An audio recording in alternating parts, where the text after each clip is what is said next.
my fan base does know I'm shy as well too. A lot of them know I'm shy. And so they make like now jokes to me about it. They're like, thanks, I'm getting roasted by the people that are. Seriously, I have a few and I love it so much because it's awesome. Roasting is a love language. Like a lot of people are not fully aware of that.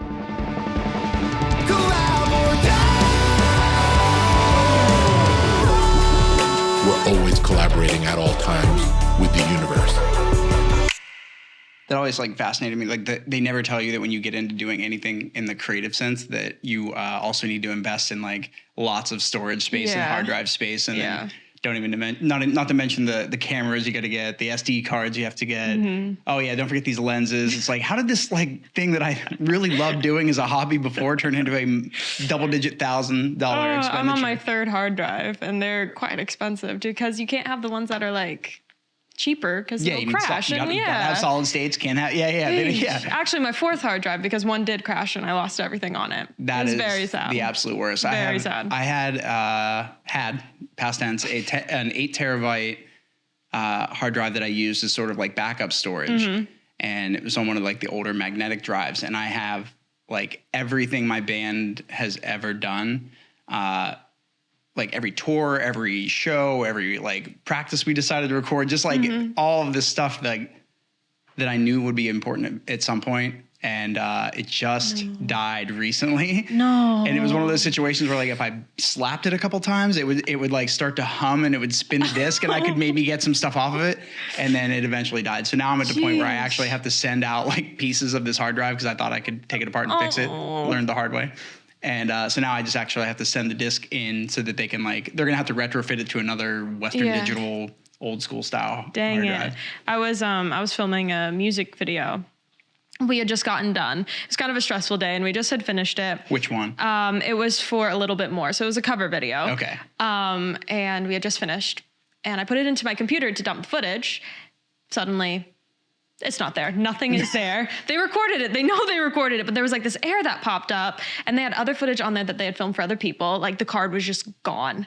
And I'm sitting there, I'm like, the card itself was corrupt? The card itself was corrupt. And I was like, oh no, like I just like ruined other things for the videographers. I was like, this is not going to be good. My boyfriend, John, was like, no, I believe everything's going to be fine. It's going to be great. And I was like, no, it's not going to be great. Like there's nothing on it. They get home.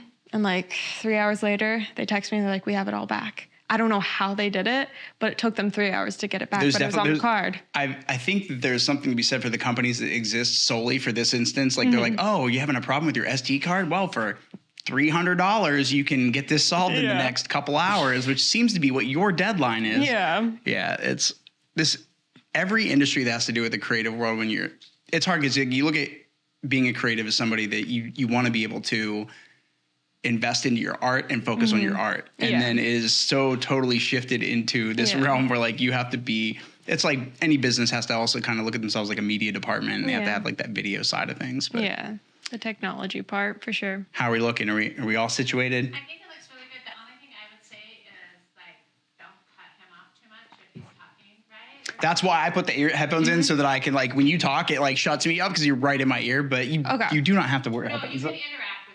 Okay. I didn't know I was cutting off. Sorry about that. No, you didn't. I was just, and I don't notice it because I just always do it. So you did it, Jada. I just wanted you to like let you finish without a few bits because I just can't switch the quick. Okay. Looks great, guys. Yeah, it looks really good. Awesome. So we're still rolling and everything, right? Okay, cool.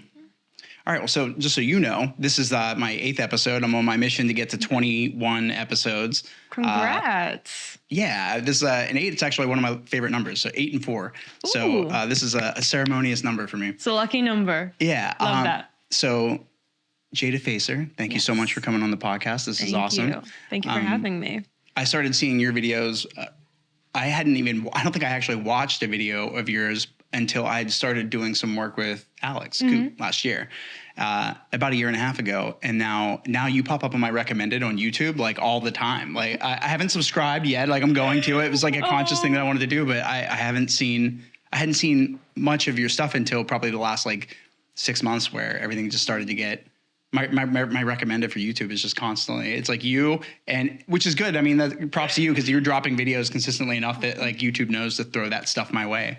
But yeah. So when I talked to Alex about starting this podcast, I was like, I can come down and we could do a podcast together, just you and I.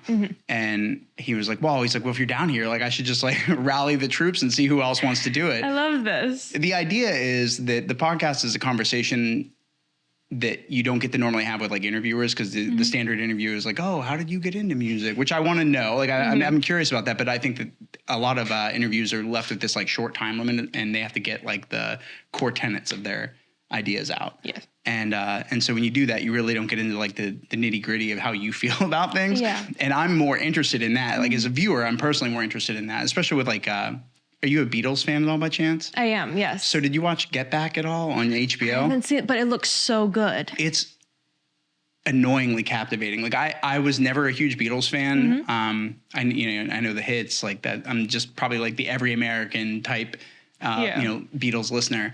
And I guess like a couple years ago, they threw them up. They were officially on all the streaming platforms. And then Get Back came out, I guess like a year and a half ago.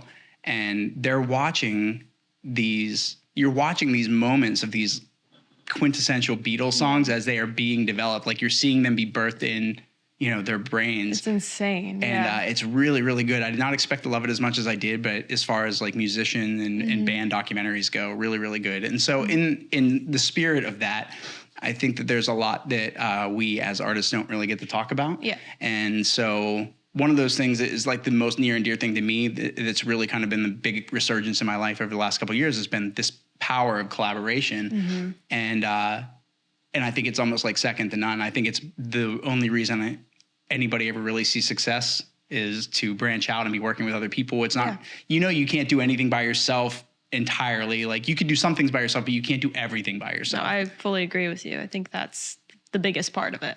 So tell me a little bit about sort of your journey into like getting into music. Like when did you start? What was your kind of like, did you get like a toy piano when you were like 3 and then you were mashing on it and then later it turned into, playing Chopin and Bach? Or? Yeah. So kind of my story was growing up, I was never really interested in anything different besides the arts. Other kids had other interests, but it was always just me in my room playing dress up, performing for my family, like making them sit there and watch me perform The Lion King, which I know they didn't want me to do, but I was just always putting on these performances. I wanted to be Shirley Temple when I grew up. So it was kind of my whole entire world and just something that I knew was in me always, just to be able to perform, sing, act, there's something about it that always gripped me. And that's kind of how I got into it. I started learning piano when I was around 5. And then I picked up a guitar a little bit later. And it just kind of went from there. So when did you branch into songwriting at an early age, or is that something that kind of came later? So with me, I wrote my first album when I was 8 years old. Wow. I did it on GarageBand. You know how they have like the little like sounds in there that you can the like loops and everything. Yeah. So I did a full album. And then I did the music videos on Photo Booth. Classic. I know they're somewhere in my computer, and I really need to go back and have a laugh because they're amazing. But I was just so driven. I wrote my own songs. And then another crazy thing, I was 8 as well. Me and my friends, we wrote this movie musical. And then we wrote the music for it. We did a casting call. I want to be very clear up front right now. This is the most ambitious 8-year-old I think I could have ever met. I know. And kids, listen, it's only gotten worse with age, right? Like 2023, imagine an 8-year-old now who's grown up with all the technology that they've had at their disposal. Like they could probably actually pull off these like Scorsese-esque films and musicals with little to no problem. But you were doing it off of your MacBook and just like photo booth? My mom would come and I would have her hold the camera, casted people, all of my friends were in it, and we put together a whole movie musical. It was called Little Scooter, and that's what it was called. I'm not going to go into what it was about. It was fantastic though. You're like, it lacked a little in the pre-production phase. I'm noticing now, but other than that. The storyline wasn't fully developed, but what can you say for an 8-year-old? I think that the cool thing about that is, someday in 20 years when they're doing the Jada Facer documentary, right? Like you're going to have this like nugget somewhere. You're going to get that on the cloud and get it saved forever. It's really sweet to go back and look at. It's fun. Yeah. I just started doing that recently. It's not in this rig that it was recording, but in the third case that is not here, I have a VCR conversion set up so that I can actually like salvage, old VHSs because they're magnetic. So like all the things from like 20 years ago are starting to get it to the point where they're not going to be able to be usable for much longer. And so I converted some old family. My grandmother gave me a box before she passed away, and she gave me this like huge box of like old hats and like scarves and some VHS tapes. And I was like, and they're all completely like my generation, at least their generation did not believe in labeling like anything. And so I had these just blank looking cassette decks or VHSs, and I started looking through them, and it's like family vacations, and I'm like unlocking core memories, just sort of watching my brother and I at a beach with my grandmother's mother. And I just think that it's crazy that at 8 years old, so how old are you now? You're 21, 22? 21. I'm about to turn 22. Yes. When's your birthday? March 18th. It's coming up. It is coming up. What is that, right after St. Patrick's Day? Yes. You get to go out midnight? Yes. Oh, that's classic. Yeah. That's exactly when you want to go out, actually, for your first time, is when everybody else is going to be worse than you, so you don't have to worry about being like that. If you're kind of introverted, I'm kind of detecting that vibe a little bit. Yeah. Now you don't have to worry about going out and causing a scene. Yes.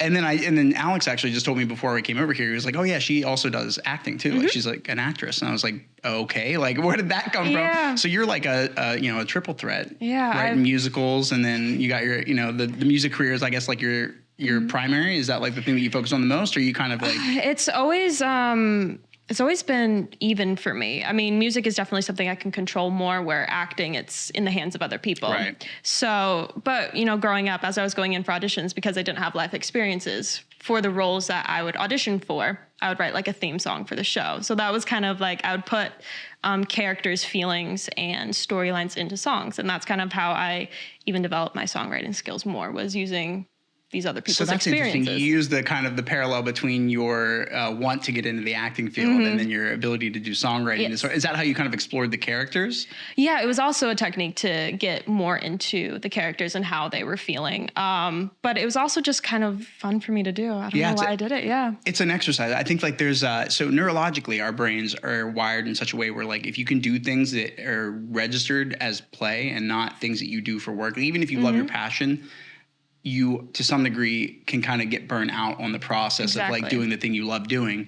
But that as an exercise kind of keeps this thing that you already like to do super playful. And and like I think like the science behind it says that you only need a few minutes of it a day to really kind of wire your brain into being more creative. And so as they start to study the creative, brain a little bit more, as opposed to somebody who's maybe like more numbers and math and science, you start to see these like weird patterns of how you can do things that are sort of like protocols that help spark creativity. And I didn't realize I've kind of like subconsciously been doing this. I don't know if maybe you do this also. Probably not. You seem much more focused than I am.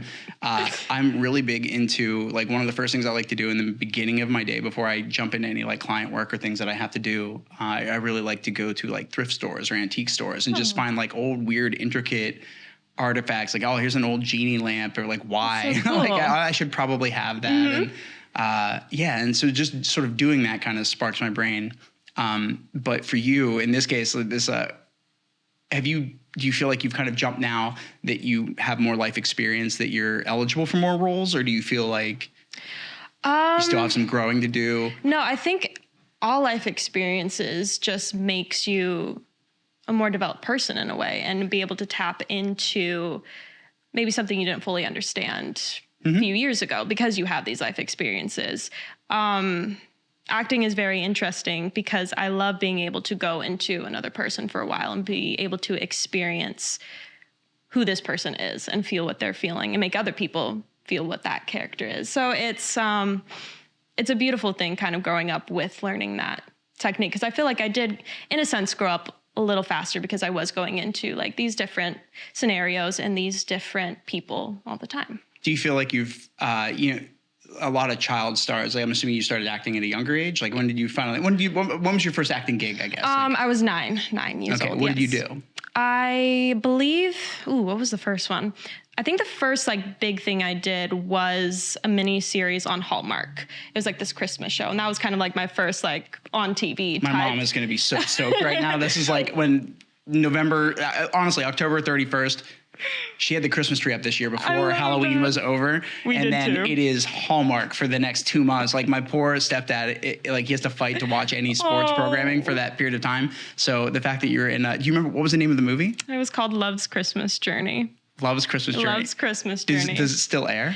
I think from time to time it will still air. I know it was airing every Christmas for a few years after it released. Right, certainly. But I came down this year and my mom was watching it. She like found it on the internet. I was like, Mom, she's like, it's adorable though. You're like so little. I'm gonna need to get like a signed hard disc, like DVD copy of this to give to my mom. That's hilarious. That was kind of like my first on-screen role. And that was when you were 9. So you were 9 or on 10. The ABC show, Melissa and Joey. Yes. So tell me about your character in there. Like how old were you when you got onto that? I was 13 years old. I think I went into it till I was 14. That was the most incredible experience I ever had. I got to work with like veterans of this industry and everyone. I was a little nervous at first because I'm going into this series that had been on for so long. But everyone was extremely welcoming. It felt like just one big family when you walked in. That's awesome. Yeah, it was beautiful. So how long, you said you did that for like a year or so? Yes. Yeah. What was your character tell me about the character. So I played Joey Lawrence's surprise daughter. And wow. It was really, really fun. That's amazing. Yeah.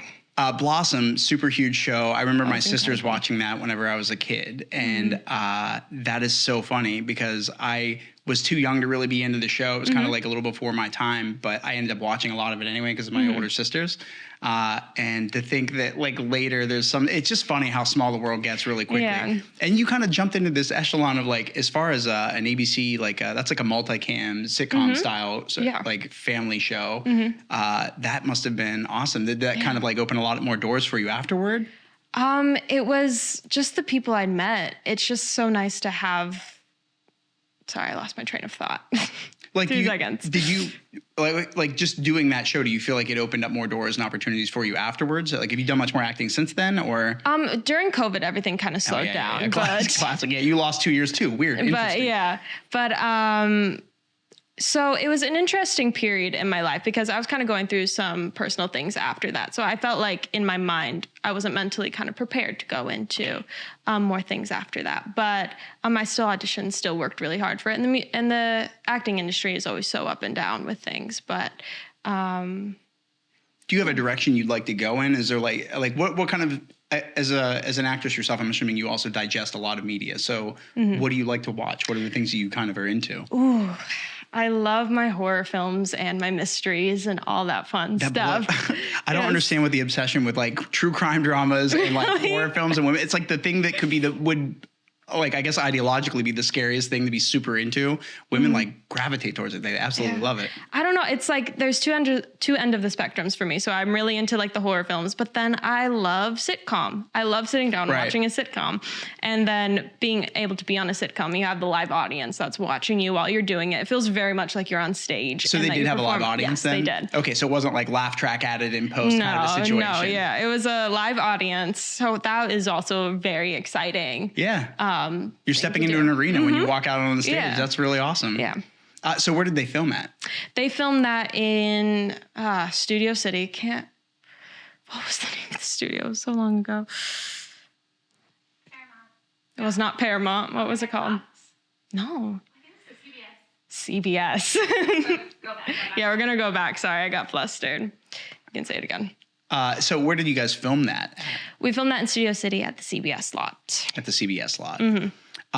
So on my notes that I've been given here, you sang a song with Joey Lawrence from the show. did. And that's like, that already, I'm like getting jealousy points standing next to you, like just in being in proximity of somebody who has probably talked to Joey Lawrence, let alone like had contact with. How did that come around?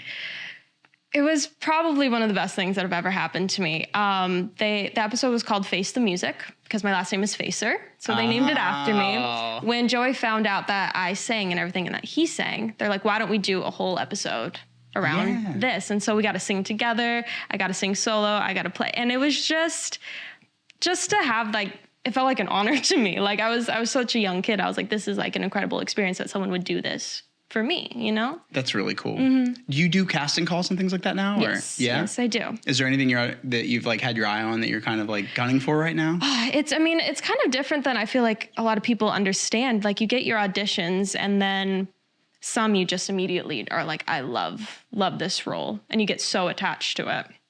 And then the heartbreak that comes with it when you don't get it right. is terrible. But then that exciting thrill that you get when you do get the role, there's nothing else like it. So were you in LA when you started acting? Mm-hmm. And so what got you from LA to Nashville? You live here now, right? Mm-hmm. I live in Nashville. I've lived here now for 2 years. I think I'm going on my third. It was kind of one of the main reasons was because Alex moved out here. Alex Scoot. Oh, so you guys link up whenever he was out in LA? Yes, okay, we did. Gotcha. We've worked together. I think our first thing together was in 2017. So it's been a while now. 5 years, yeah. Yeah, it's been a while. So now you're here. Mm-hmm. And then I had the pleasure of meeting Kyson last year doing some video work with Alex. How do you guys do collaborations together? Do you guys do stuff? We do, yes. Me and my brother have collaborated together for as long as I can remember. He's so talented. Is he the older or younger sibling? He's older. Okay, yeah. all right. Mm-hmm. And so I mean, it's really kind of commonplace now almost to find people that do like audio and video work that also have like their own, career and, with music and pursuing it in that regard.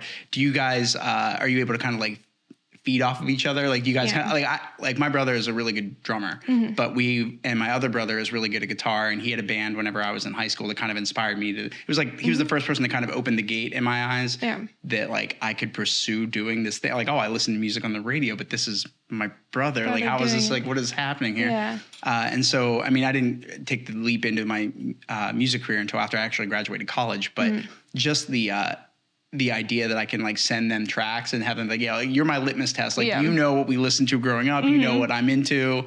I know what you're into. Like, how do you feel about this? Do you guys kind of like do that pretty often with each other? It's nice to have like that person that can just be honest with you and be like, sure. and know what you like and knows your voice and knows just things. Yeah. So and isn't afraid to like pull the punches. Yeah. You're like, thanks, bro.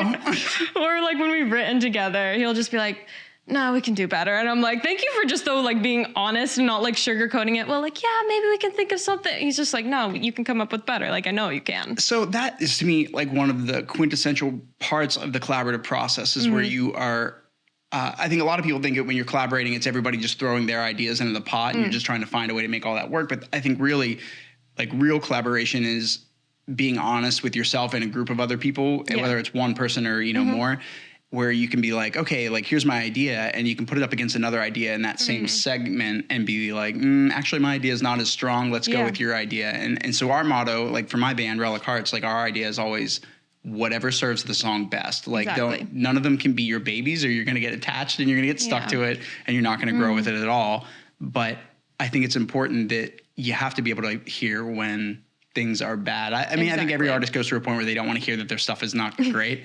But I think if you can get over that hump and quickly, you're on the other side of this place where it's like, okay, all I have to do is just show up and earnestly put in the work. It's like, I don't have to take offense to everything that I have a buddy of mine, Jason. He actually did my first podcast with me.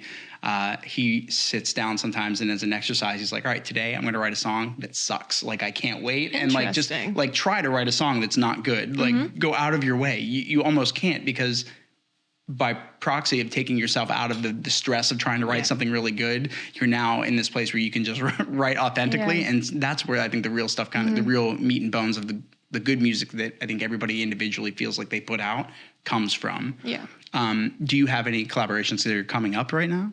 Yeah, I feel like you're always doing something. Like I said, you pop up on my YouTube, like no joke, like every other day it's like I feel like a new video, and it partially makes me feel like shit as a musician, because I'm like, I didn't do anything this week. Like, what does the matter with me?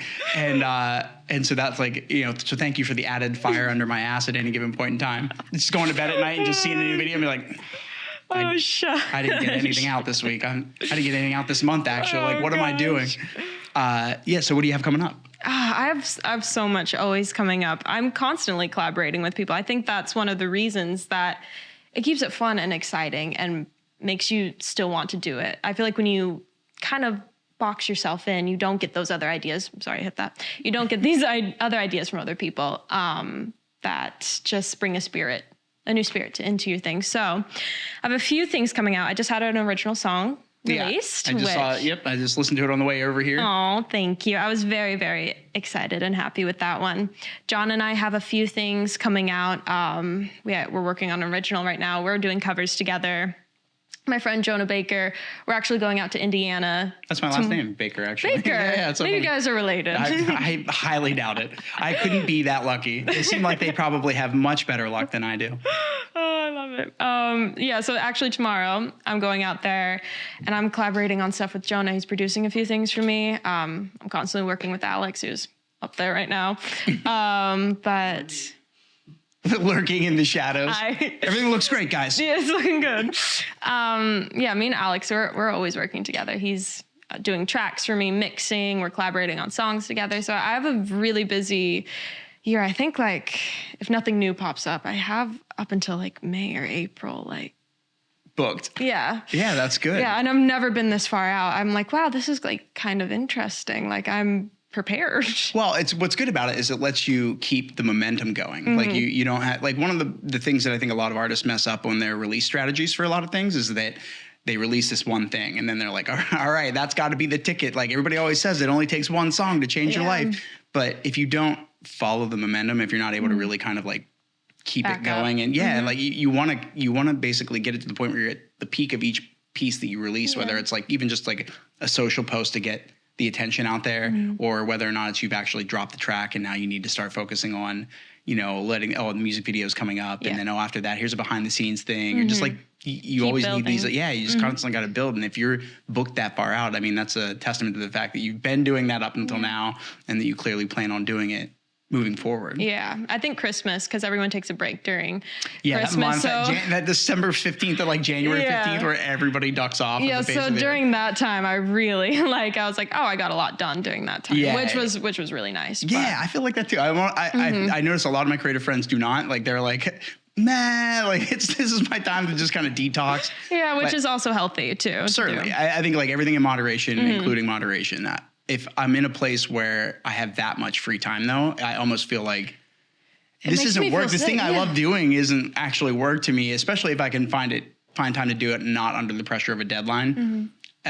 I just feel like there's just something about that period where I also get to spend a lot of time alone because like everybody's shopping, everybody's doing their own thing. And you can kind of be out in the world full of people and chaos and shopping and madness everywhere. And you can still feel like you're completely isolated and just sort of like walk around. Like I love just having a pair of headphones in and just walking around and listening to whatever my soundtrack is and then observing the world and thinking. I wanted to ask you, do you lean into like any one particular genre or another that you're like more favored? Like your stuff, I noticed a lot of piano acoustic style stuff, but as far as like a listener perspective goes, what side of music where do you fall into? What are your genres? So my original music is more singer-songwriter, acoustic pop stuff. But I listen to all end of the spectrum with music. I grew up listening to country music. My brother was really into pop punk for a while. So I heard a lot of that growing up, which I really love.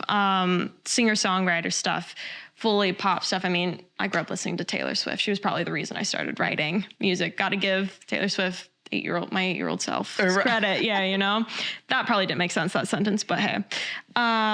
So I listen to everything, but I don't think I have a particular like genre. I'm a very mood-based person. Yeah. Like for me, it depends on what mood I'm in. Yeah, so like for sure. if I need something aggressive and heavy and rock or whatever, I'll go that direction. But sometimes it's nice to just listen to some singer-songwriter. I'm graced enough in my life that I've been around enough of them individually to learn to appreciate it's a vast array of different styles of singer and songwriter types. And so I think like being open to those genres, that genre as like its own sort of landscape that you can kind of get lost in your own. It's insane. It's really, really great. What have you been listening to lately? What are your latest influences? I guess latest you feel influences. That's a great question. I don't know. I kind of always just go back to the people I love. Like I love Ed Sheeran, Julia Michaels, all those types of just brilliant songwriters that just can tell a story like no one else can.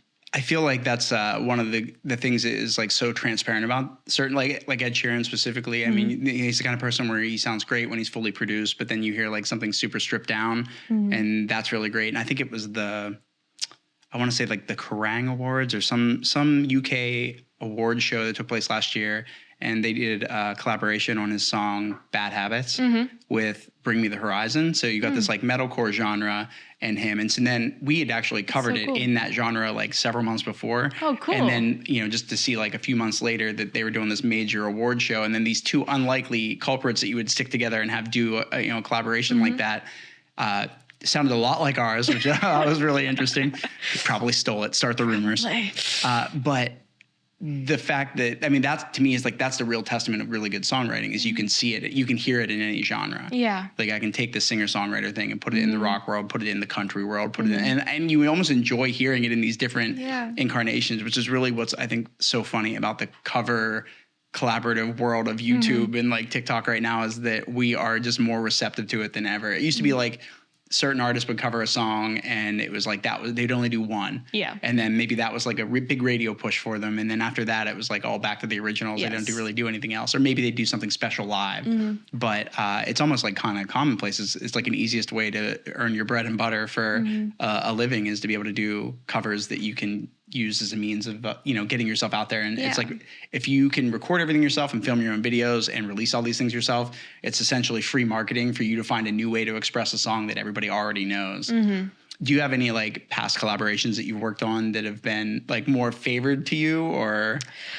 I just listened to your Dean Lewis cover on the way over here today too. That was really, really good. Thank you. That one was a quick turnaround cover. And it's like it's like one of your most streamed videos on YouTube. I'm thinking about the other Dean Lewis one. Yes, the Be All Right. Yeah, that one was that one was like kind of a game changer for me being able to pursue like covers and everything because it got picked up on Nightcore and people really like fell in love with the cover. That's awesome. And I had Dean Lewis like writing me about it, which was insane. Yeah, for sure. I was like, this is like the most incredible thing ever. So I feel like a really big turning point for me in my career is when I started collaborating a lot with Alex because I didn't really know where I was going to end up being. And I don't feel like if it wasn't for him, I wouldn't be where I am today. So that was a really big, like, pivotal moment in my life. What do you feel like you earned or learned out of that experience with, even if it wasn't just with Alex specifically, but like just going through the process of doing collaborative works? Like, what do you feel like is what was like your first takeaway from the process? Because I feel like it's nerve wracking, right? Like I did not start out as a musician initially. Like it was something I was always passionate about, but never had the means to pursue because I was like, I can't play every instrument. So why would I bother? I want to be in a band. I don't want to, I didn't want to just do singing and songwriting. So like for me, one of the things that was really difficult about starting was just getting into a place where I could find other people that I could work with musically that we can collaboratively work together to then release stuff. But and then to take that later and start doing collaborations with my band and doing we covered the Pokemon theme song with Alex last year. Oh, I think I saw that actually. And it's been crushing. That's awesome. So which is like so absurd. Yeah. I mean, Pokemon is now timeless, like 20 years later from whenever it released. But it's funny to think that, us doing that kind of like kicked open the door for like other collaborations we've done since then. And it was weird because we had to collaborate with somebody who, like, I know Alex personally. I'm sure you know him personally by now too. Yes. Super introverted, very neurotic and obsessive compulsive about what he likes. And like, but I love that too. Exactly. I love it so much. If you can appreciate it, it's like the greatest thing about him. And it's like the key to his success, right? Like, I love when people try to give him opinions that he doesn't agree with.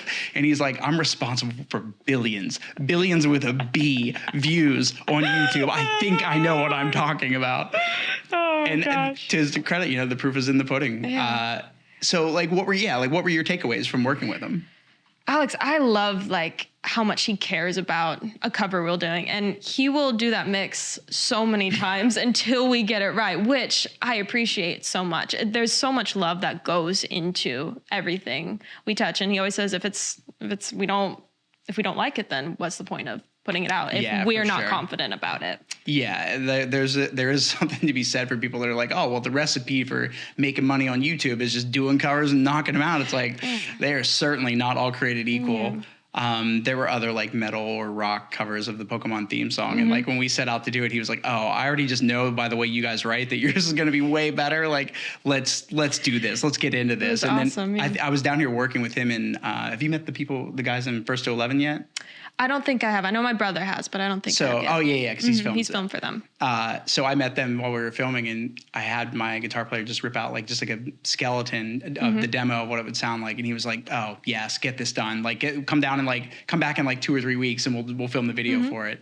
And we had so much stuff. I feel like we run into this problem where like we have one thing we're focusing on, and we're also concurrently working on originals. And when you have more instruments, you're kind of mixing in, and you're trying to make these like fully produced, like racked out songs. It's a lot harder to, I think, to get to points where we can commit to certain things at any point in the creative process. And so our originals, just for whatever reason, always take longer. I think that's just going to be the plight of our band for the rest of our lives. I mean, it is for me too. Like for some reason, they just take a bit longer than a cover does. Right. Yeah. And to be fair, I would love it to be that way because the cover, I've got the chord progression, right? Like I've got everything that is the song has really kind of been given to me. Yeah. All I'm finding is the way that I want to express it outward, which is like really only one avenue of what you do when you're doing your original songwriting. Yeah. You're like, do I like that C chord there? Should that be sustained? Should it be an A minor? Should we go dark? Should we keep this happy? Yeah. What's the lyric? Is it sadder? Does it go sadder? Is it a the or that?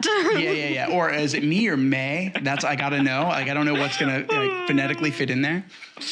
So one of the things I guess you would say you really took away from it and liked was like the actual passion and kind of follow through that kind of goes into it. Exactly. Have you had? You don't have to name them, but have you had any collaborations where things have been a little like rocky or hard to see eye to eye on? No one I really work with has been rocky. I will say I've had like co-writes that may have not have gone as amazing, but still meeting the people, they're great people. It just was like not mixing well to write the song. Yeah, and that can always come down to just being the wrong day. Like it's not even like there's not even really a chemistry there. It's more like there's just today we didn't vibe. I don't know. Sometimes I even like to go back in with those people if I enjoy being with them and working with them because going in for co-writes, it's a first date. I mean, you're telling. That's such a great way to put it. And you're telling them like, well, here's what's going on in my life. You don't know me. Yeah. Here's what's happening. Here are what my past co-writes were like. And then you kind of just there's been co-writes that may have not have gone well, but everyone I work with, I really vibe well with, and it's always a fun time. You seem pretty like amenable to most. I feel like we just met today, and Alex, and you're very personable. You're very sweet. Like you don't come across as somebody who's very difficult to work with. Oh, thank you. But I will say in the creative sense, the thing that I find always funny is like, you almost can't tell whether or not somebody is like a confident, like in their own artistry of, developing, this lyric or whatever. Like I know what my strengths are, and I've accepted early that songwriting for me is a team and collaborative process. Cause I would never want to do anything else. Cause I do it all by myself. I feel like you kind of are limited to only being able to get this one thing if you do everything yourself. But if you are receptive and open to this scenario where you have to do it with other people, you kind of you're at the mercy of it, but also it kind of expands what you would have done otherwise. Exactly. Yeah. Do you, are you like heavily writing right now? Or are you just kind of like, I feel like that's such a dumb question for the grounds that you're probably always writing. Like I always have lyrics. Like I'll wake up at 2 a.m. and like jot some stuff down and then go back to sleep and then wake up the next day and be like, where did that come from? Like, you should hear my voice memos from in the middle of the night. I'm like, it's just a mumble. I'm like, this is a great melody. And I'm like, listen back the next day. I'm like, this makes no sense. I don't know what I was thinking. I need to sit down at some point and create an album of videos in my phone that are just like demo ideas and then move the damn videos into that folder. Cause right now they're just scattered throughout my camera roll. So like I'll be flipping through it, oh, what's this? And I'll listen to it and be like, oh, I sounded like shit, but that's actually a good idea. Like, I guess I like that. Yeah, I think hearting it like makes a difference. Like, oh, I'll remember that. I'd have no idea what's in my phone. Like, I don't know what's good and what's not. There's just eventually it'll get to the point where we'll be like, hey, that song I wrote one time. Yeah. Hey, Alexa, help me figure out this thing I had. So those are like the meat and bones of getting to know you as like a singer and a songwriter. You, I guess I really wanted to know more about your sort of like involvement in the collaborative process. What do you feel like you bring to the table? I feel like in a sense that Alex is I'm also very kind of particular, nitpicky, and I want to make sure everything is as good as it can be. And I feel like that's where my strengths come in. I really love like listening to mixes and being able to be like, oh, there's something weird like right here. Or when I'm comping vocals, my favorite thing to do is take out the pops and turn down the breaths. I feel like it's like really like meditating for me. I'm like sitting there just like doing them. But yeah, I feel like I put a lot of care and time into it. And I feel like that's something that I take pride in. Do you feel like there is, if you had to kind of give that information to anybody else, like a new young artist who's starting and kind of going down this path, I think there's this purist mentality that sometimes bands fall into it. Certainly individuals can fall into it where they're like, oh, like if I have to work with somebody else, or if somebody else co-writes it for me or co-writes it with me, like that's not my song. Like I didn't write that really. It's like there's this purist mentality where if it didn't fully come from you, it can't be, I guess, good or authentic or real or like, I guess, attached to you in some way. And I mean, I by and large do not subscribe to that. Obviously, I think like some of my probably favorite songs, some of most people's favorite songs were probably collaboratively written tracks. Yeah, exactly.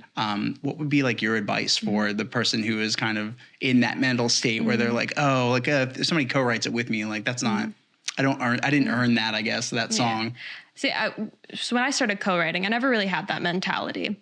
But when I was younger, I knew I was afraid to kind of voice when I didn't like something, or when I had ideas, but I was too afraid to share them. Well, that's an equally valid part of the process, right? Like if you don't feel comfortable or you're not like in a place where you are confident enough to be able to speak up, then you can kind of get stuck in this like loop of shit. I let that part of the song go in like that, and I don't love it. So that's where I felt like things would sometimes get taken away from me, because I didn't feel comfortable to speak up. So that would be my advice: is just speak your mind. If you really want to change something, it is your song and you can.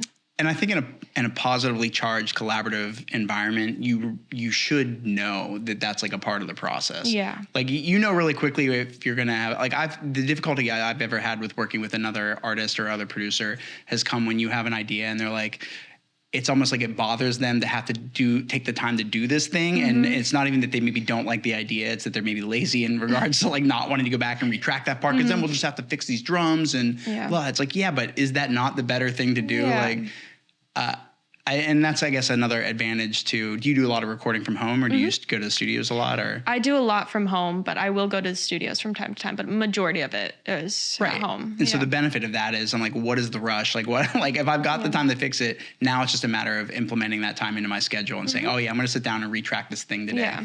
And honestly, I vouch for you in the same regard that, you know, the benefit to working with Alex for me was, I looked at everything so linear, like it had to happen in this sequential order. Yeah, and it's an issue with me too. Right. Well, and I guess it's just, maybe that's like our brains, right? Like if I can't see it in a linear way, I feel like I'm somehow going to miss something, or I'm going to end up with something that I don't like that's not going to feel complete. And I don't know if that's my OCD, ADD brain or what that is. But with Alex, he's like, oh yeah, like I'm going to go back and fix this. Like I don't love this. I'm like, yeah, but we already filmed the video. And he's like, oh, well then I'll just punch in. Like, oh, I noticed my lips, I didn't make the same mouth shape for that syllable, so I'm actually just going to retract that anyway. And with me, it's like I give myself deadlines. I'm like, oh, I have the key. And I'm sitting there thinking, I'm like, who made this deadline? I made the deadline. I don't need to have this deadline. Like, that's something that's very hard for me to like be like, oh, let it go. Like, I'm making my own schedule. It's okay. It's hard. So really it comes down to discipline, right? Like at that point, it's like, oh, I gave myself a deadline. I have to be disciplined enough to make sure that I meet that deadline. Yeah, but it's okay if take a week and like get permission, it right. Yeah, give yourself the permission to be able to back off and be like, okay, I'm not going to force it because like I'm not there yet. And sometimes there's a benefit to, I just heard the name of this process yesterday and I know I'm going to forget it. It's going to drive me nuts. The process where you specifically take a few days between doing a mix. I'm working with this DJ right now. He's an EDM producer, and where he does a lot of like vocal sampling, and he uses them in these like really vast, like crazy club arrangement mixes. And I was like, I love that music. I don't think I'd ever see myself doing it. But he was like, yeah, do you want to get together on Saturday and just like lay down some like top lines for me? And I was like, yeah, sure. That sounds fun. Like, let's do it. And it ended up it went from that to now it's kind of shifted into like, I guess my mentality with writing has been I write in a particular way. And so like I have one-liners for days, I'm sure.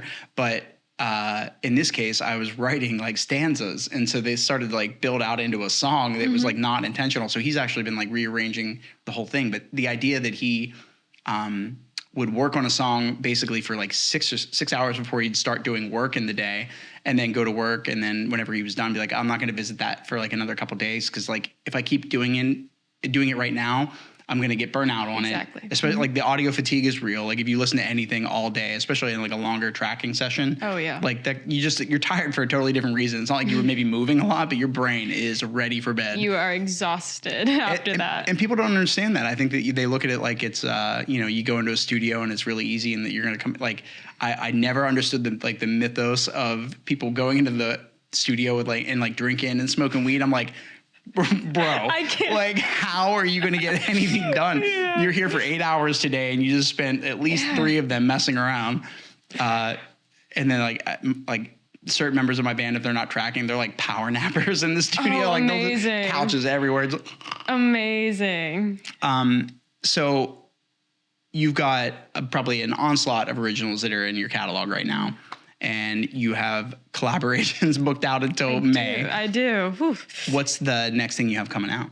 The next thing, so right now, it's kind of interesting because I'm doing my own stuff, but then John and I are also doing a group thing. Okay. So what's the group thing? Is that like an a ensemble? collaborating? Yeah, like we're collaborating together on a couple of originals. So we have an original coming out in February together. And then I'm working on a mix right now for a solo one of mine too. That's awesome. Yeah. So. Do you feel, I wanted to ask, like, I kind of asked you earlier about what, like, your favorite collabs that you've done in the past were. What's your favorite thing compositionally that you put out? Not necessarily that you would assume it's your magnum opus, but like the thing that you've released that you were the fundamentally most proud of. I think original wise, the one I just released, You Every Time. It's a really good song. That one I am so proud of.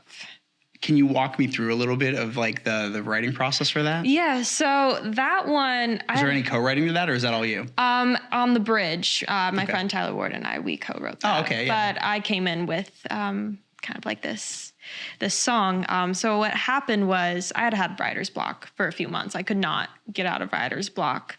And I was kind of going through something. I didn't know what I was feeling at that moment. I sat down at my piano one night and I was like, I'm not leaving this piano until I write a song. I'm upset that I haven't written a song. I was sad. And I was like, I just need to write a song. I need this right now. There's something inside of me that needs to get out. And it took me probably, I'm not going to lie, an hour to get the first line. Like I had writer's block so bad. And then once I got that first line, everything just fell out of me. And I wrote this song the very dam breaks quickly. And it all starts flowing. And I remember that night so specifically because, I mean, I still go back to it in my mind and like my heart hurts because it was such a personal experience for me to write that song. And it's probably the one I've been most proud of lately. So. What about cover-wise? What's like the cover that you've been involved in? Ooh, I've done so many. You've got to have one that you're like, this one has definitely stood the test of time for me. It's hard because like ideologically, right, in that linear path that we're talking about, I always feel like the latest thing I'm doing is the best thing I'm doing because I've learned everything up until now and I've applied it. So like this has got to be the thing. But then you put it out and it doesn't do as well as like some other song. It's like sometimes that's discouraging and sometimes Alex has really kind of helped shift my perspective into you can't control that. Like you just have to stick and move. Just kind of like drop this one, keep moving. Like it's on to the next one. I mean, I just have so many like beautiful memories kind of wrapped up around the few that I'm thinking of. The Scientist was one. Is that a Coldplay one? Yes. Nice. Me and Alex did that together. That was... No, what about that one? Like what makes that one? I don't know. It came out on Christmas Eve a few days ago. It's been my most popular, not a few days ago, a few years ago. I was like, what? Christmas Eve a few years ago. It's been my most popular cover. And that whole experience, it kind of just was easy. Like everything about it was just simple. How long did you guys spend recording it? 2 seconds. I'm going to grab some water. We probably spent, I feel like I just went in one day for vocals. I sent him a voice memo of it, I remember. And then he did the track, and then I came in for a day to do vocals in the music video, and that was it. You recorded the vocals and do the music video on the same day? Insane. We used to do that a lot, actually. We would do the vocals the same day and then do the music video. That's kind of how we always did it until he moved here, I think, yeah. And then how long after he moved here did you move here? I moved here probably a year after he moved here. One of the big reasons I moved out here was everyone that I was working with suddenly picked up and moved to Nashville. Right. And then through COVID, I was living in LA and I was like, it just doesn't feel like home anymore. And Yeah, LA got really bad. yeah, my brother just went back and he said how sad it was It's to kind of sad. see. It's really depressing because I haven't been since maybe like once in the middle of the pandemic. I was out there for a co-write.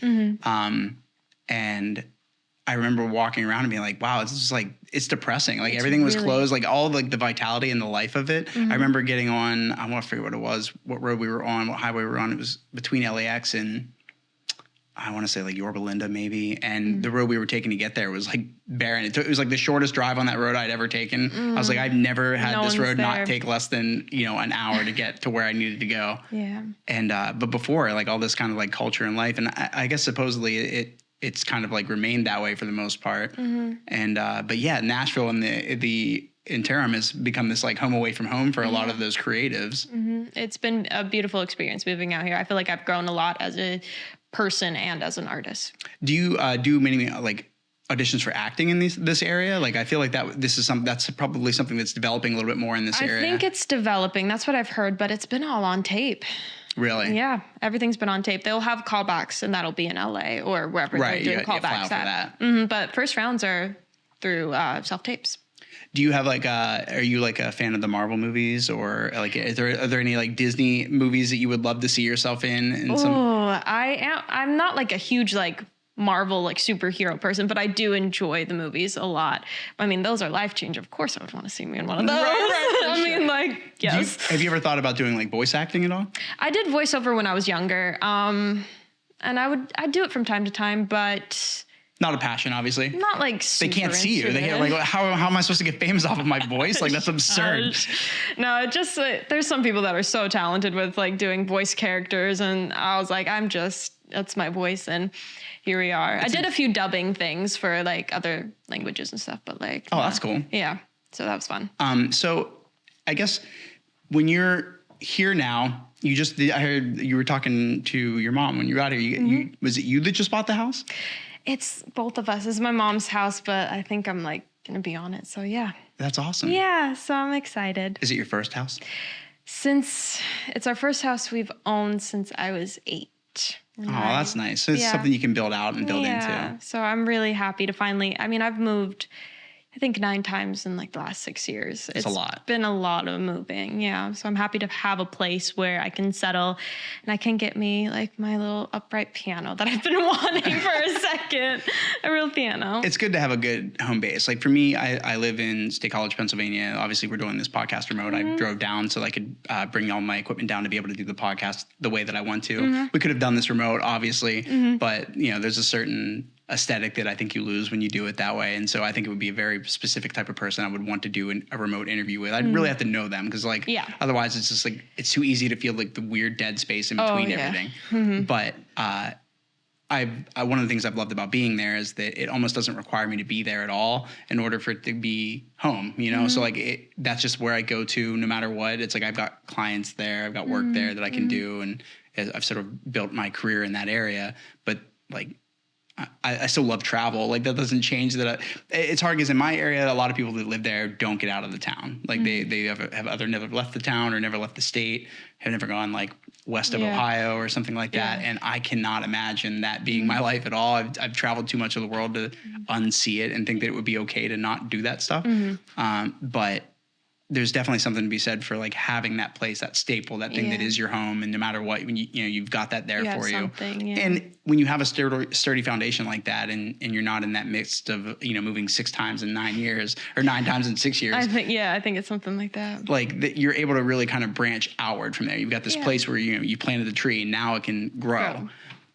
So what do you feel like is what's your 5-year plan from now? You've got music, you got booked till May, but that's only a few months. What's your trajectory? Like, what do you want to see yourself doing? To be honest, 5-year plans like kind of freak me out a little bit. It's impossible to fathom. I don't love seeing like something that far in the future. I try to live in the moment as much as I can. I will plan out a few months ahead, but of course there's like goals I want to reach and places I want to see and go.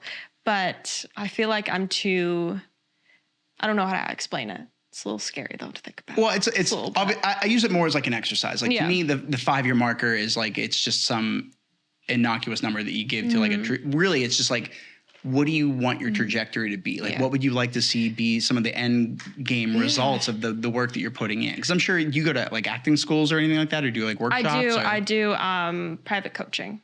Okay. Yeah. So I'm actually looking at acting classes here in Nashville to go to because I've missed it.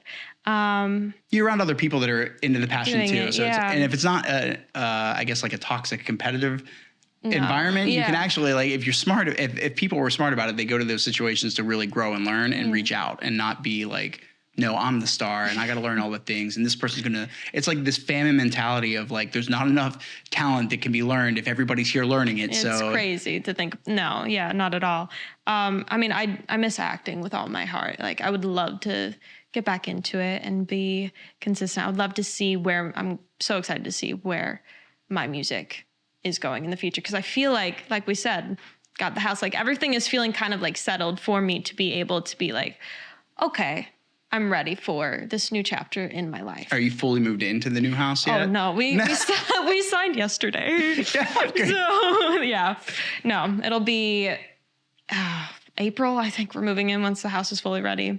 Are you doing some renovation before you move in? It's not even finished. Like they just barely stain the floors. They have a few things they need to touch up and then do inspections, things like that. Well, that's nice. So right around the time you'll be wrapping up being fully booked out till May, you might get this like morning where you can just in your pajamas and slippers just walk out and sit at your upright piano that you will now have in a really nice place. See, look how warm it's making you feel. You're going to be able to get out there and start demoing and you're going to be in I think like that's a really interesting place because your mood will have shifted from everywhere that you've been up until now to like, okay, I feel like there's like a safety or a peace that comes with that. There's always this feeling like, because we had been renting and moving so much, that you couldn't really feel settled. Like you wanted to, but you always had this thought like, well, not going to be here for very long. Right. Like, what's the Why point? bother unpacking this? Or I'm not hanging any of that up. Now your place lacks character. You're coming home to white walls every night. You're like, exactly. That's kind of like how it was when I was younger, is we were just moving so much. Do you tour or anything like that? No, I want to though. That is a dream. We'll put that in the 5-year plan. There you go. That's perfect. Yeah. Do you play out like just one-offs and shows or like any like festivals or anything? I do like live streaming, but I haven't played like in front of a crowd in a while. I really miss it. What do you think's been holding you back? I mean, the moving is obviously probably a part of that. I'm actually doing a couple things up in Indiana when I go there, but I don't know. What's in Indiana? There's just a few open mics and stuff that we're going to be doing together. So that'll be like a fun little experience, but I don't know if it's been a fear thing holding me back. If I never like gave myself credit, like, oh, I'm not ready. I don't know what it was, but it just never was. Maybe I was so busy with covers too. I don't know why I never really performed live, but covers really took over in the time I felt like I should have been performing live, which not complaining at all. Right. But I do live streams here and there, which are really fun for me to do. And it's interesting because, you learn to perform live and they kind of like teach you, the audience sometimes won't be responsive in places you're going. So keep talking and like figuring it out. Literally on a live stream, you don't have anyone to talk you to. have no choice. I got some cardboard cutouts, but I don't know if they fully do the job. You just have to like talk. And that's really good practice. It's great practice. So I've really enjoyed doing that. And then, you get the comments that you read and you do talk to those people. But majority of the time, it's just, you kind of just talking like, well, this song's about this and this is what I'm doing. Do you feel like you kind of like slip into a space where you can just kind of just sit there and you're like, okay, do you close your eyes a lot when you sing? I know that's like another thing a lot of people do. I don't know. I don't think when I'm on camera, I'll close my eyes. Right. I'm actually very comfortable looking into the camera. Yeah, that's my comfort spot. But I think when I'm live, it's like, I kind of need to go into a different headspace. But no, I've been enjoying kind of like doing the few live streams here and there because it is fun just to play to people, even if you can't see them. Well, it's like one form of stretching your legs, right? The performance side of it, that's one side of it. Then the other side will be whenever you start going out and gigging and doing like open mics and stuff like that. Do you think you'll do like a full ensemble? Like, do you think you'll go out just like you and an acoustic guitar, or do you think you'll go you, an acoustic and a piano, and you'll kind of migrate back and forth?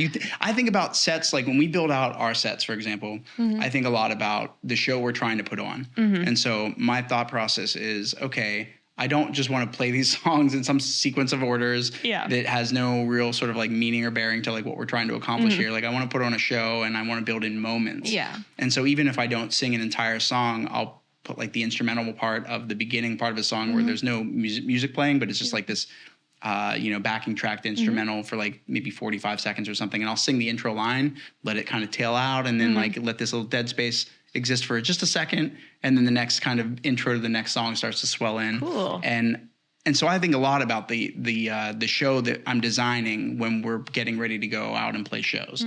But I always am curious about other people's process when they get into it, because no two are the same, certainly. Yeah. And depending on what budget you have or what kind of like infrastructure you have in place to do show building with lights or whatever it is, it can vary from person to person. So I'm always curious to hear what like what your process is for. I do want it to be a personal experiences, because I know when I watch other performers, if they don't talk to the audience, if they're not interacting, I don't enjoy it as much as the people that do. So I've always known that I want to have like be able to stop and talk to people and tell the stories about what the song's about and have it kind of a personal experience. I know I've imagined I've imagined arenas. I've imagined just like tiny tiny little stages where it's just me playing. But I've always wanted to kind of have a mixture.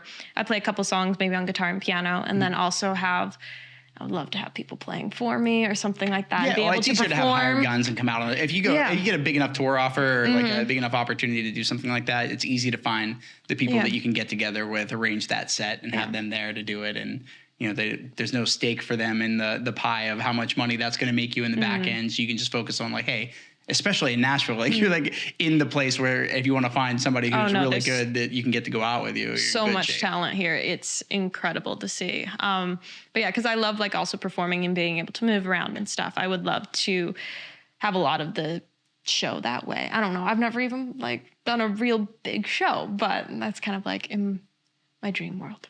Do you pay attention to like your metrics and things like that on Spotify and see like where you're like, I start to every now and again. I try not to because it's easy to go down that rabbit hole. It is. But like just to see where we have like more fans listening in this area or that area, what my top cities are. Yeah, I look at it. I try not to dwell too much on numbers, because in the past when I have, it really deteriorates you as a person. Yeah.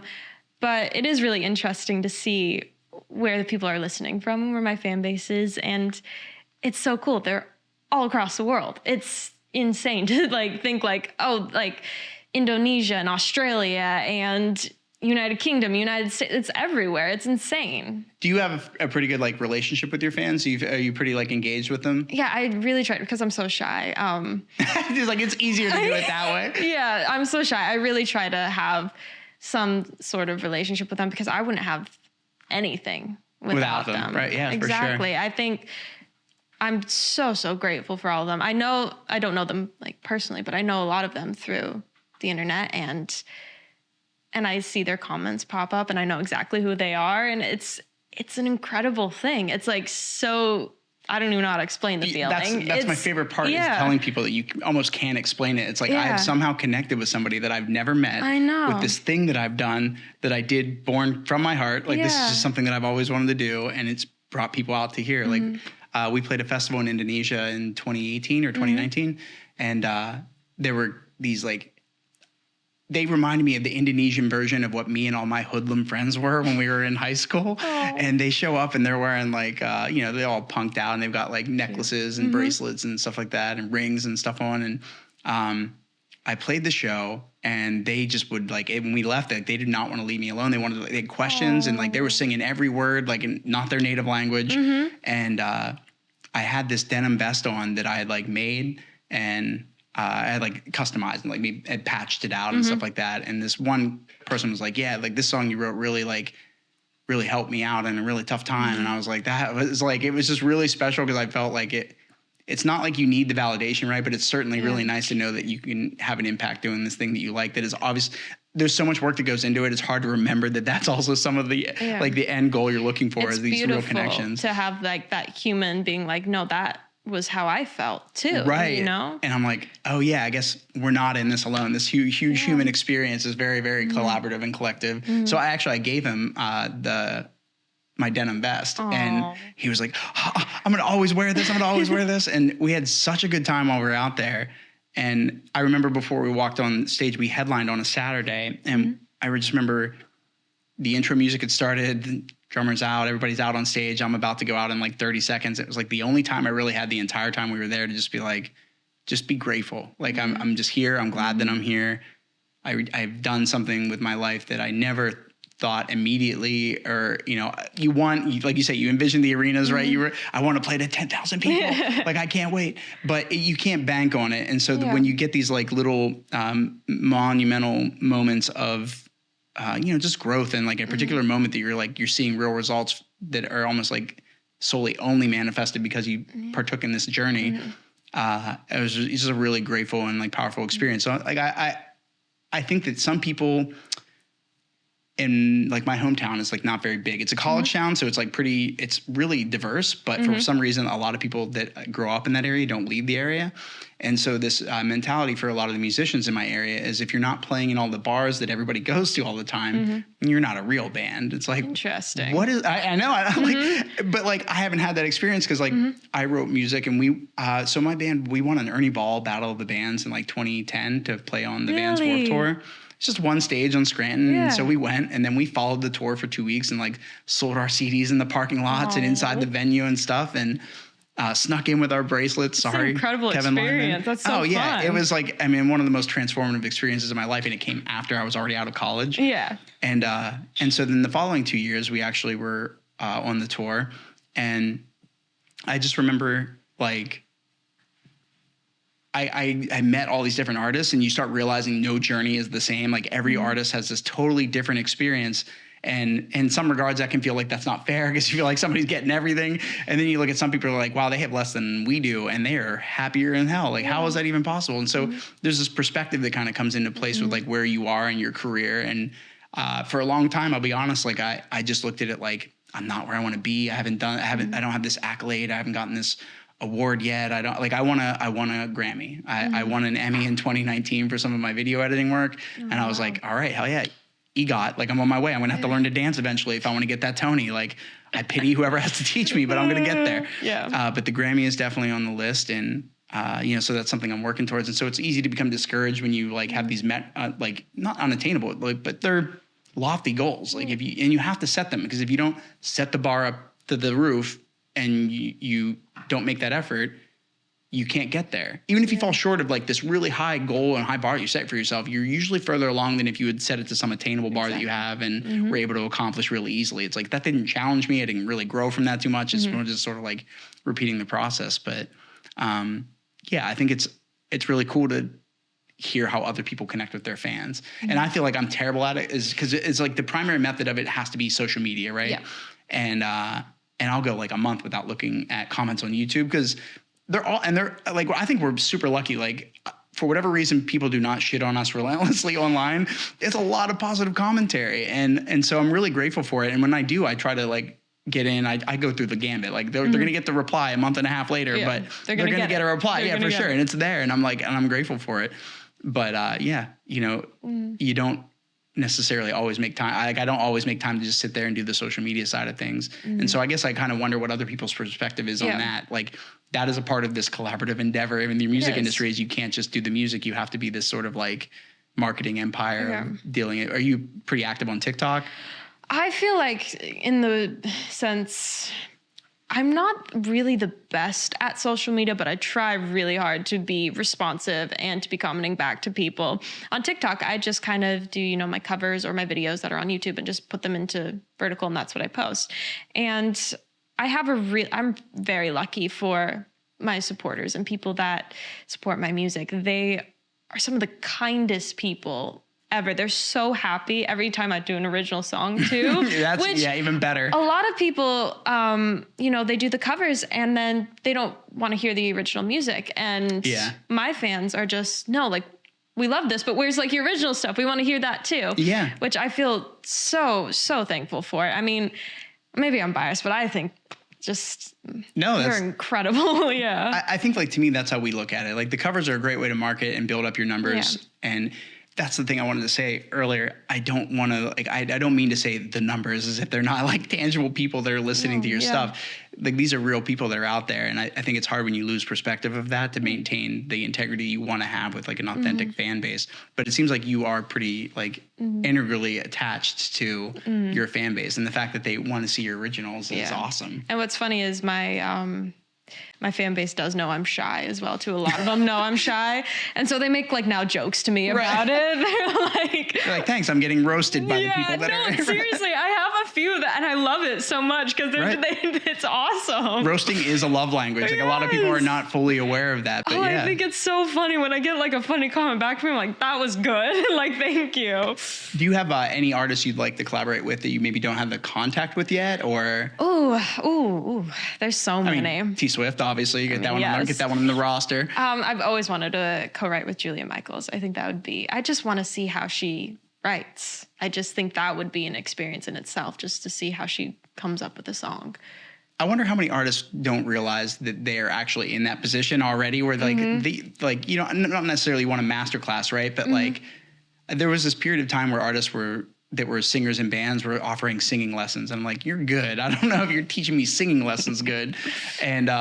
And so there's this sort of like spillover of a lot of, people saying that they can help you with this or that there is really just a way for them to monetize extra stuff for them. But there certain singer-songwriters I feel like are so personal. There's a guy, Jonah Matrongo, was like one of my favorite singer-songwriters growing up. And he did a lot of songs with a lot of really heavy bands, and he would make them do these like acoustic versions of their songs. And so there's a song I'll let you listen to after we get out of here, that he did with this band, the Deftones, called Be Quiet and Drive. And it is like so beautiful and like really interesting and a totally different, expression of what the original song sounds like.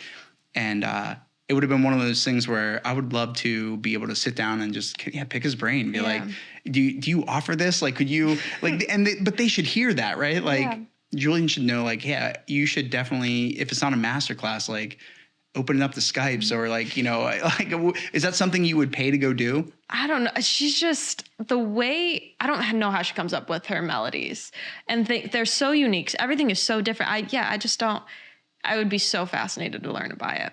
So if she's out there listening, and it's highly unlikely, but in the event that this gets back there, in the SEO, whenever all the hashtags are thrown in there, it might pop up. Maybe. On her feed.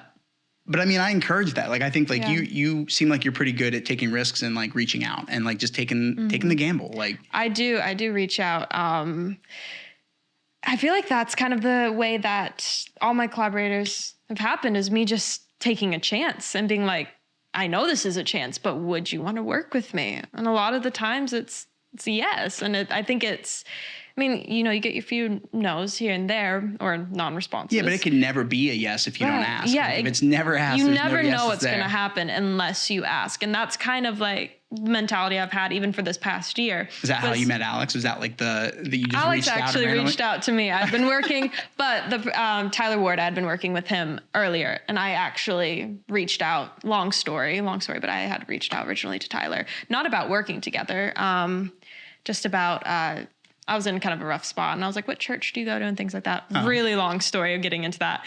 But then Alex then reached out to me and was like, I've seen like your videos and stuff. Would you want to do something together? And that's how we started working together. How many videos do you think you had out before you kind of linked up with Alex? With Alex, I don't know. I had quite a few out. You were like into your journey at that point.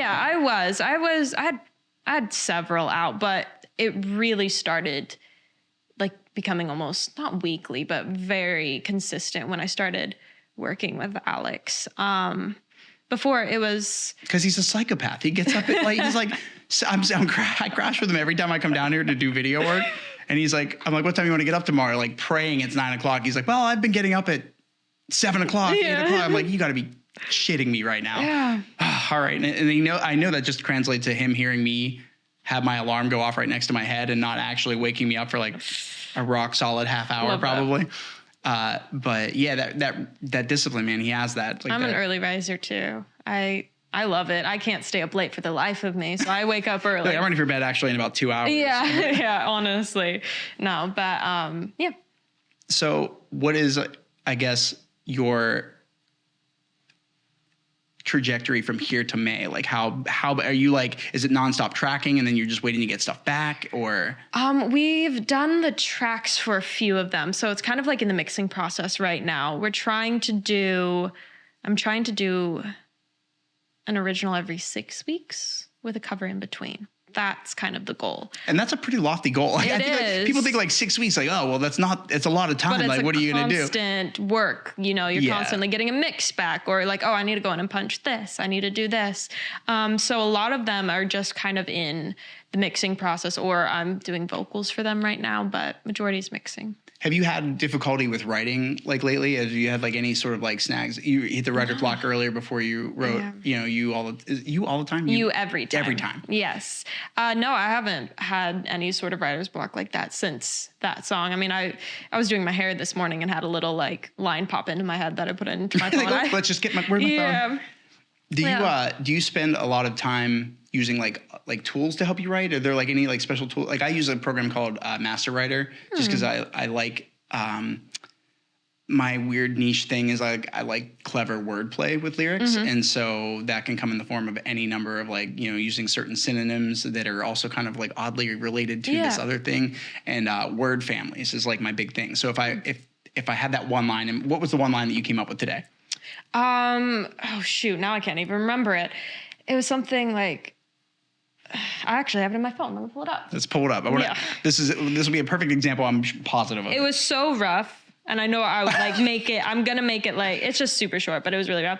I said, you hit me with your words and you don't care how bad it hurts. That's literally just what I wrote down. Which could be like, on paper, you look at it, you're like, but like a little filler, like somewhere in there. Right. I was hearing it at the end of like a verse or something, just leading into a new thing. And I was like, maybe I'll embellish it a little bit, make it a little more snazzy. One of the things that I would like to do is like, okay, hit was in there. And so any of the things that fall under the word family that would be associated with hit, and you don't think about it until you see all these lists in front of you, but then just seeing those is like its own inspiration. And so the other day I was working on with this EDM artist, and Nukage is his name, and we were working on this track, and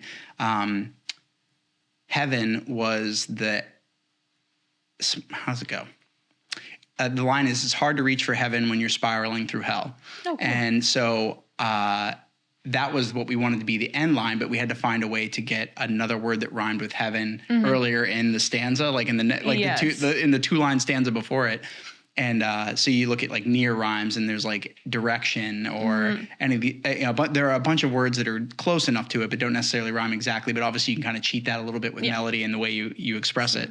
And so we ended up going with like lost in the wrong direction, getting ahead of myself, because it's hard to reach for heaven when you're spiraling through hell. Oh, awesome. And that was something that was completely born out of, I'm a big fan of exploring the art of using these other tools. So Chat GPT, are you familiar with that at all? I haven't heard of any. This is like a lesson for me at the moment. Chat GPT is this like AI software that can help basically generate almost anything you need to have written out. So you can literally have it write you a song using these 12 keywords that I want to see that are in that song. And I want the song to be about this. And it literally will like write out in stanza format, all of this. We did that at One Right. They're like, let's just for fun, like pull up AI stuff, and it literally writes you a song. And we're like, why is half of this like good though? But I don't hate all of it. Yeah, you're like, wait a second.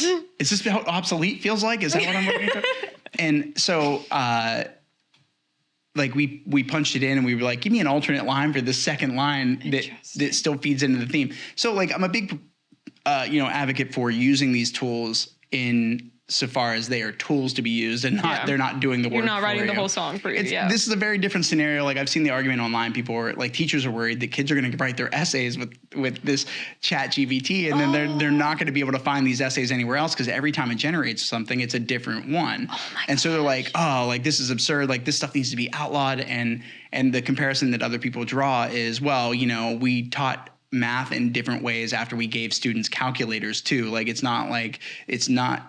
don't lose the art of learning math just because you have a calculator now. Like you still have to learn how the math functions and everything. And so to me, I look at these like supplemental tools where if I'm going to write something, I have a part of an idea, but like that writer's block, like you said, it can hit you and last for like way longer than you're comfortable with.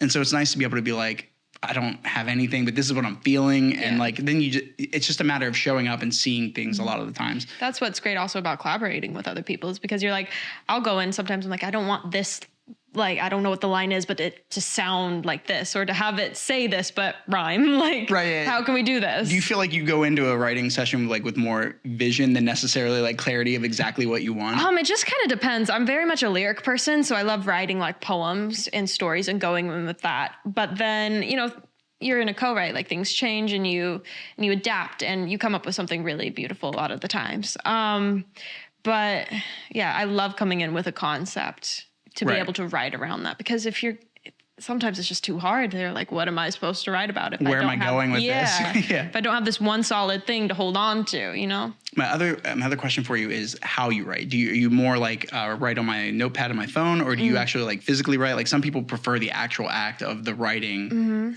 It's more so I love writing out when I have writer's block, because for some reason I get more creative when I'm doing it. But a lot of the times, because I'm just coming up with things really quickly, it'll have to be on my phone. But when I go in for writing sessions, I do love having a notebook of something, because I also love scribbling. It gets the brain going somehow. Scribbling so what? Like what are the scribbles? Just literally actually like scribbling. Like I'm sitting just there wasting doing ink. Yes. So I'm just sitting there kind of doing that. And that's another way to like open up the brain and get a muscle moving in some sort of way. But that's so interesting. Yeah. I don't know.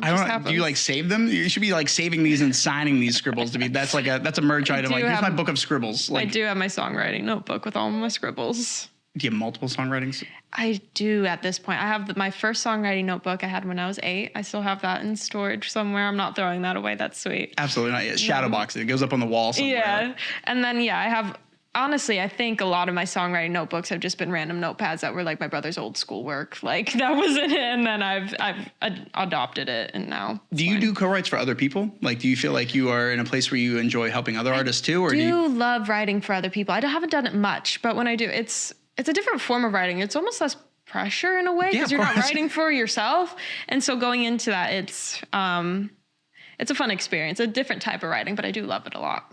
See, when I started this podcast, the idea Collab or Die, like I was like, oh, I really like that concept. I wanted to have something that kind of talked about how artists go through it. But ultimately, there are parallels between, you know, the music industry, the film industry, and like I was telling you before we started rolling, like I do a lot of like client work for like tech companies and things like that. And that is like, I locked in on the name, like I said, super early before I had any of like I had nothing else assembled, but I knew when I started, by the time I was ready to start, I was like, I know I wanted to have a sign. So I ordered that as soon as I came up with the name and I locked down once I knew I had the socials locked down, I was like, all right, now I can commit to getting the sign.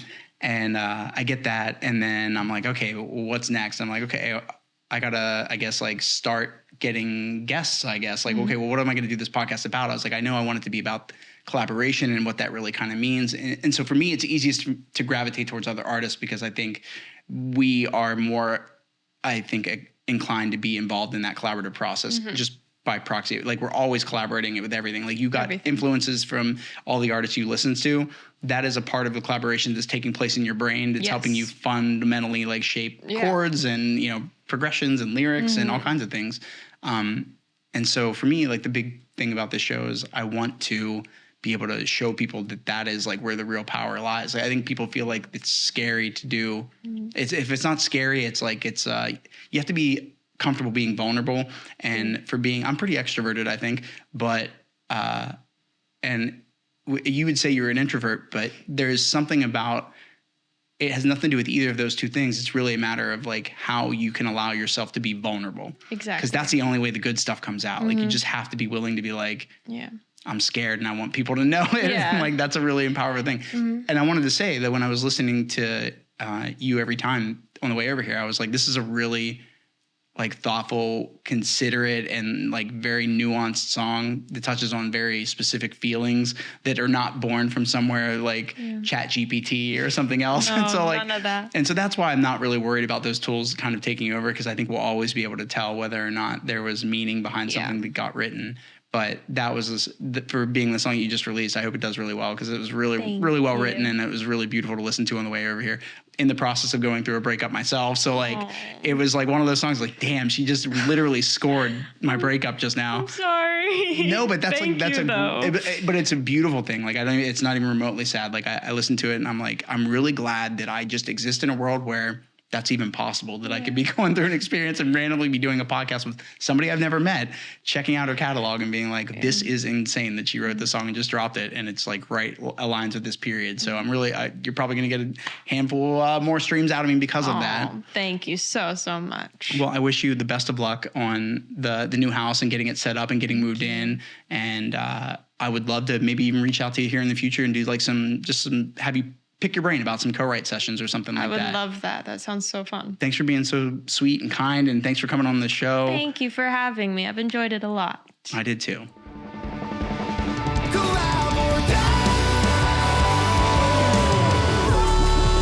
We're always collaborating at all times with the universe. That is a wrap on another episode of the Collab or Die podcast. I hope you enjoyed listening to it as much as I enjoyed making this episode for you. And now it's time for our favorite part of the show, the part where I beg you to please hit that like button, subscribe, and turn on those notifications so you never miss an episode. Don't be that guy. Follow us on all your favorite podcast platforms like Spotify, Apple Podcasts, and Google Podcasts. I want this podcast to be wherever you are, whenever you need it, just like a reliable wingman or a comforting bowl of mac and cheese. And don't be shy. Give us a shout out on social media at Collab or Die Podcast on all the cool platforms to share your thoughts, your feedback, and your love. Until next time, Collab or Die, baby.